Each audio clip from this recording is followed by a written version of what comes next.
Assalamualaikum warahmatullahi wabarakatuh.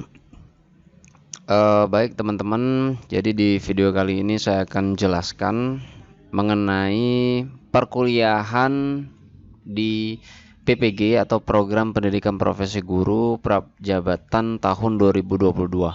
Nah, kebetulan saat ini saya menjadi sebagai mahasiswa PPG Prajabatan tahun 2022, dan apa saja yang akan dipelajari dalam program pendidikan profesi guru PPG Jabatan 2022 ini akan saya jelaskan dalam video ini. Jadi tujuan daripada PPG ini adalah bagaimana kita bisa menciptakan pemerintah Kementerian Pendidikan itu menciptakan generasi baru bagi guru Indonesia. Di mana di sini ada 4 faktor yang akan diasah, faktor yang akan dibentuk untuk menjadi seorang guru yang guru-guru yang profesional gitu. Nah, faktor yang pertama itu adalah Pancasila. Guru yang mengamalkan nilai Pancasila dalam kegiatan belajar mengajar, dalam kegiatannya sehari-hari, dalam kegiatan apapun lah, berpedoman kepada Pancasila. Yang kedua adalah guru itu harus berkompeten, menguasai kompetensi dasar guru. Nah, kompetensi dasar guru itu yang kita ketahui itu ada 4 ya. Yang pertama, kompetensi pedagogik, kemampuan guru tersebut untuk mengajar di dalam kelas, kemampuan guru tersebut untuk menyusun bahan ajar, untuk menyusun RPP, dan seluk-beluk administratif lainnya mengenai perguruan, mengenai ketika dia mengajar di kelas gitu. Kemudian kompetensi yang kedua itu adalah kompetensi kepribadian. Artinya seorang guru itu harus memiliki pribadi yang menarik, pribadi yang sopan santun, pribadi yang bisa mendidik dan mengayomi siswa-siswinya gitu kan. Artinya kepribadian guru tersebut harus baik. Yang ketiga adalah kompetensi profesional. Nah, guru ketika mengajar itu diharuskan untuk dia profesional. Artinya dia menguasai bidang ataupun materi yang ia ajarkan. Guru matematika ya harus profesional dalam mengajarkan matematika. Dia memang benar-benar tahu, dia benar-benar hafal, dia benar-benar menguasai materi yang akan ia ajarkan. Yang keempat adalah kompetensi sosial. Nah, kompetensi ini diperlukan ketika dia bersosialisasi dengan orang lain, dengan siapa aja lah, termasuk rekan kerjanya di sekolah, termasuk ke siswa-siswinya, termasuk juga ke masyarakat dan lingkungan sekitarnya. Jadi memang kompetensi sosial ini juga sangat penting untuk menjadi seorang guru yang profesional. Kemudian tadi faktor yang ketiga adalah berkomitmen. Nah, di sini memang guru harus berkomitmen untuk menjadi teladan gitu bagi siswa-siswinya, bagi semua orang lah. Artinya ya dia harus berkelakuan baik ya kan, kalau dia ingin menjadi teladan gitu. Yang artinya dia harus ya bersikap dan berperilaku baik di segala kondisi dan di segala situasi. Kemudian yang keempat adalah pembelajar sepanjang hayat. Nah, menjadi pembelajar sepanjang hayat serta memiliki dasar-dasar kepemimpinan. Artinya di sini guru harus selalu mengembangkan kemampuannya dalam bidang apapun, dalam bidang soft skillnya, dalam bidang hard skillnya, dalam bidang penguasaan materinya, dalam bidang dia bersosialisasi dengan orang lain dan sebagainya. Pokoknya di dalam segala aspek dia harus terus berkembang gitu. Nah, ini saya sangat setuju ya, karena memang untuk kita bisa menjadi naik level tuh artinya kita harus belajar terus kan. Nah, dengan kita belajar terus artinya ya setidaknya 1% setiap hari kita menjadi orang yang lebih baik lagi. Kemudian guru pemula di sini harus mengamalkan nilai-nilai Pancasila, kemudian menguasai kompetensi dasar guru yang 4 yang saya sebutkan tadi, kemudian berorientasi utama kepada peserta didik dan pembelajaran peserta didik. dan berkomitmen menjadi teladan dan pembelajar sepanjang hayat serta memiliki dasar-dasar kepemimpinan. Jadi itu 4 faktor yang harus dimiliki oleh seorang guru profesional. Nah, kemudian pembelajaran yang reflektif menjadi ruh dalam penyelenggaraan PPG Prajabatan yang akan dilaksanakan. Jadi pembelajaran reflektif itu apa aja? Jadi terdiri dari 5 hal. Yang pertama di sini ada seminar pendidikan profesi guru berbasis portofolio. Yang kedua ada dasar-dasar kepemimpinan. Yang ketiga ilmu kurikulum dan pengajaran. Yang keempat ilmu kependidikan. Dan yang kelima praktik pengalaman lapangan. Nah, yang pertama ini seminar pendidikan profesi guru berbasis portofolio. Artinya nanti di perkuliahan itu akan diberikan materi-materi mengenai apa-apa saja, kemampuan atau apapun lah yang diperlukan untuk menjadi seorang guru yang profesional. Dan ini juga nantinya mahasiswa PPG Prajabatan ini juga akan diberikan tugas-tugas yang sebagaimana mestinya akan dikerjakan ketika kita mengajar nanti. Gitu. Yang kedua adalah dasar-dasar kepemimpinan. Ya, artinya kita seorang guru, kita harus bisa menjadi pemimpin untuk siswa-siswi kita di kelas, gitu kan. Yang ketiga ada ilmu kurikulum dan pengajaran. Nah, ini juga sangat-sangat penting karena kita mengajar itu berdasarkan kurikulum yang sudah disusun oleh Kementerian Pendidikan dan tidak boleh melenceng dari kurikulum yang sudah disusun. Gitu. Yang keempat ada ilmu kependidikan. Ya, mendidik dan mengajar itu dua hal yang berbeda. Mengajar itu adalah kita mentransfer ilmu atau pengetahuan yang kita ketahui kepada siswa. Sedangkan mendidik itu adalah bagaimana kita membentuk moral, membentuk kepribadian siswa itu menjadi manusia yang seutuhnya. Nah, jadi kalau misalnya menurut filosofinya ya, pendidikan itu adalah bagaimana kita memanusiakan manusia. Gitu. Jadi ya mendidik itu adalah kita menjadikan siswa kita itu menjadi manusia yang seutuhnya gitu. Sebagaimana manusia itu bersikap, sebagaimana manusia itu berperilaku, yaitu yang kita ajarkan, itu yang kita didik gitu.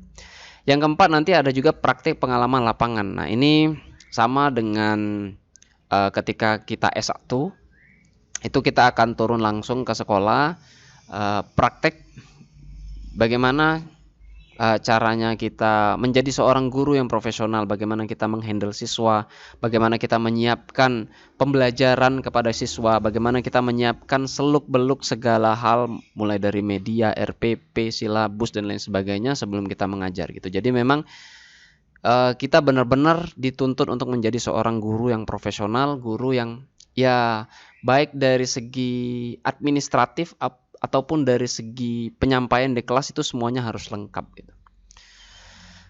Kemudian kerangka desain daripada perkuliahan di profesi di PPG Prajabatan tahun 2022 ini, yang pertama itu ada dimulai dari tes A ini ujian masuk gitu ya. Kemudian ada orientasi yang sudah dilaksanakan beberapa jam yang lalu. Nah, untuk sistem pembelajaran di PPG ini menggunakan dua cara belajar. Yang kita menggunakan sistem blended learning. Artinya blend antara luring dan daring, offline dan online gitu. Di semester 1 kita akan kuliah juga di kampus itu sebanyak 13 SKS. Dan juga kita akan melakukan praktik pengalaman lapangan atau PPL itu di sekolah sebanyak 6 SKS. Nah, selama PPL itu yang akan dilakukan pada semester 1 adalah pengamatan siswa. Kita mengamati siswa itu seperti apa, kemudian guru di sekolah itu juga seperti apa. Yang kedua, belajar mengajar mata pelajaran. Nah, Tergantung dari mata pelajaran apa yang kita ampu. Kalau matematika ya kita mengajar matematika. Kemudian di semester 2 itu perkuliahan di kampus itu berkurang menjadi 9 SKS. Kemudian ada proyek kepemimpinan di lingkungan masyarakat itu sebanyak 1 SKS. Nah, ini mungkin nanti juga ada laporannya. Jadi ya kita lihat aja nanti itu gimana proyek kepemimpinan di lingkungan masyarakat ini. Kemudian ada praktik pengalaman lapangan sama PPL ditambah menjadi 10 SKS. Artinya di semester 1 dan semester 2 itu sama-sama 19 SKS, tetapi porsi daripada perkuliahan di kampus dan juga PPL itu di semester 1 itu lebih banyak di kampus, yang di semester 2 itu lebih banyak di sekolah. Nah, apa aja yang dilakukan ketika PPL? Itu yang pertama ada proyek inovasi pengajaran atau collaboration teaching. Yang kedua ada proyek studi kasus siswa yang bermasalah. Nah, setelah kita menjalani perkuliahan 2 semester itu akan dites gitu. Yang pertama tes kelulusan program dan yang kedua adalah kelulusan sertifikasi. Yang saya dengar-dengar ya dari teman-teman saya bahwa tes untuk kelulusan program dan juga sertifikasi ini cukup sulit tesnya ya, dan kita juga memang harus belajar ya untuk bisa mendapatkan nilai yang bagus di tes tersebut. Dan soal-soalnya itu pun juga lebih menantang, lebih sulit daripada soal di tes CPNS ataupun P3K gitu.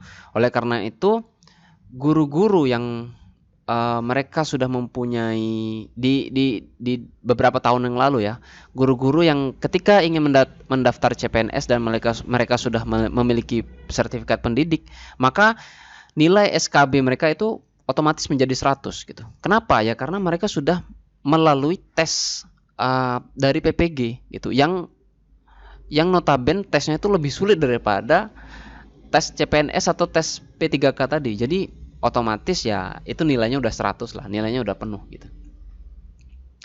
Itu mengenai alur pelaksanaannya. Kemudian yang kedua ini pelaksananya siapa aja? Pelaksananya yang pertama itu ya LPTK ya, pastinya LPTK yang bersangkutan.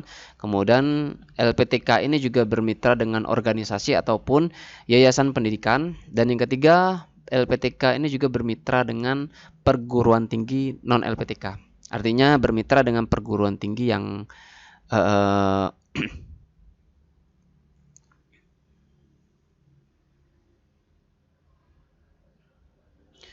artinya LPTK ini bermitra dengan perguruan tinggi yang bukan ditunjuk sebagai penyelenggara PPG ini tadi. Nah, aktornya siapa saja di sini? Yang pertama ada dosen, ada instruktur, ada guru pamong, kemudian sekolah mitra dan juga masyarakat. Nah, prinsip pembelajaran yang akan diterapkan dalam kuliah PPG Prajabatan ini, yang pertama adalah proses pembelajaran itu mengedepankan inquiry dan kebiasaan berefleksi.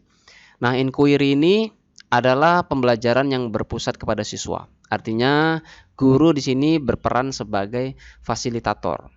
Nah, jadi kita mengarahkan siswa itu untuk mereka bisa mengkonstruksi sendiri pengetahuannya, baik itu melalui eksperimen, melalui mereka observasi dan lain sebagainya. Banyak metode-metode yang bisa digunakan untuk menjalankan inquiry tersebut, dan juga kebiasaan berefleksi. Nah, ini kadang yang sering dilewatkan ya oleh guru-guru itu, mereka ketika selesai mengajar mereka tidak melakukan refleksi, mereka tidak melakukan evaluasi. Apa yang salah dari ketika mereka mengajar tadi? Apa yang perlu diperbaiki? Apa yang kurang gitu kan? Kemudian apa kelebihan dari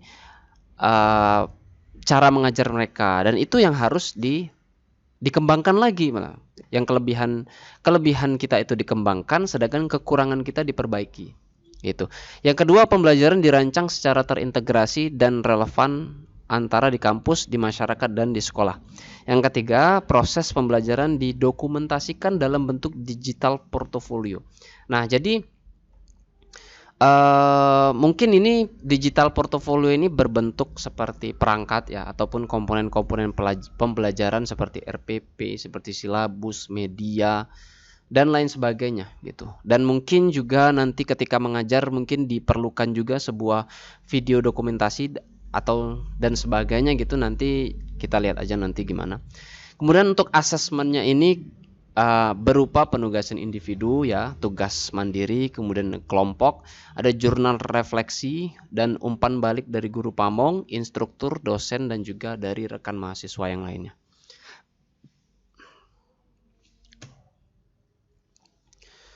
Lanjut. Nah, struktur kurikulumnya yang pertama mata kuliah intinya ini ya merupakan mata kuliah yang wajib diambil oleh mahasiswa dan harus lulus sebagai bagian dari pemenuhan persyaratan kelulusan program PPG Prajabatan. Nah, mata kuliahnya ini terdiri dari yang seperti tadi ya, ada di semester 1 ada 13 SKS mata kuliahnya, dan di semester 2 ada 9 SKS. Nah, kemudian ada mata kuliah selektif. Ya, mata kuliah selektif ini merupakan mata kuliah yang dipilih oleh mahasiswa dari sejumlah pilihan yang disediakan oleh LPTK. Nah, mata kuliah pilihan selektif ini berasal dari daftar mata kuliah pilihan program PPG Prajabatan yang ditetapkan secara nasional. Jadi mungkin mata kuliah selektif ini dia lebih ke prodi ya. Artinya kan banyak sekali program studi yang ada di PPG ini. Artinya mungkin ya kalau yang matematika mungkin memilih mata kuliah yang matematika gitu, yang sejarah milih yang sejarah gitu ya, itu artinya selektif ya. Kemudian ada mata kuliah pilihan efektif. Jadi ini merupakan mata kuliah yang dipilih oleh mahasiswa dari daftar mata kuliah pilihan program PPG Prajabatan yang ditetapkan secara nasional atau dari mata kuliah yang dikembangkan perguruan tinggi secara mandiri gitu. Lanjut ya, jadi di sini ada 39 SKS total semuanya, terdiri dari 33 SKS mata kuliah wajib, 4 SKS mata kuliah selektif, dan 2 SKS mata kuliah elektif.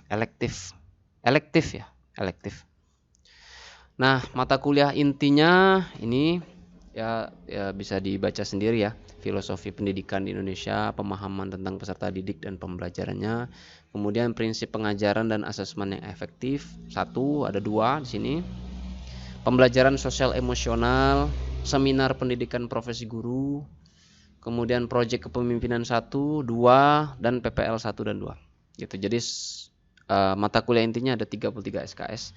Mata kuliah selektifnya, nah di sini. Oh, salah ya. Tadi saya bilang kalau mata kuliah selektif itu tergantung prodi, ternyata enggak. Jadi di sini ada mata kuliah selektif, itu terdiri dari ada literasi dalam lintas mata pelajaran, ada literasi dasar, teknologi baru dalam pengajaran dan pembelajaran, pengantar pendidikan, dan sampai nomor ke-12 itu ya, silahkan teman-teman dilihat sendiri ya. Dan untuk yang ditandai oleh bintang ini, jadi nomor 2, ini nomor 2 dan juga nomor 12. Nomor 2 ini hanya berlaku untuk bidang studi PGSD dan PG PAUD. Nah, sedangkan yang nomor 12 ini bahasa Inggris untuk SD ini hanya berlaku untuk bidang studi PGSD. Gitu. Jadi tadi kita dibolehkan untuk memilih mata kuliah selektifnya itu 4 SKS. Jadi kita boleh memilih 2 mata kuliah dari mata kuliah selektif ini. Kemudian untuk distribusi mata kuliahnya ini di semester 1 dan semester 2. Nah, ini jadi kita mata kuliah wajibnya ini filosofi pendidikan Indonesia, kemudian pemahaman tentang peserta didik dan pembelajarannya, kemudian prinsip pengajaran dan asesmen yang efektif gitu. Nah, jadi di semester 1 kita diberikan 2 SKS mata kuliah selektif dan 2 SKS mata kuliah elektif. Dan di semester 2 diberikan 2 SKS mata kuliah selektif. Nah, catatan di sini mata kuliah pilihan elektif boleh diambil dari mata kuliah pilihan selektif jika LPTK-nya tidak menyediakan mata kuliah pilihan elektif. Nah, pembelajaran ini dalam PPG Prajabatan ini didesain untuk menghubungkan pengetahuan dan keterampilan yang diperoleh itu baik dalam perkuliahan di kampus maupun praktek di sekolah. Jadi berbagai pengalaman belajar mahasiswa ini didesain untuk menumbuhkan kompetensi sebagai guru profesional. Ya, itu aja mungkin yang perlu diketahui ya mengenai perkuliahan yang akan dilaksanakan dalam PPG Prajabatan 2022. Oke. Ya, mungkin itu aja yang bisa saya jelaskan dalam video kali ini. Terima kasih buat teman-teman yang sudah menonton. Jangan lupa like dan juga subscribe. Silahkan teman-teman komen di bawah kalau misalnya ada yang kurang jelas atau mungkin ada yang ingin ditanyakan. Oke, terima kasih. Assalamualaikum warahmatullahi wabarakatuh.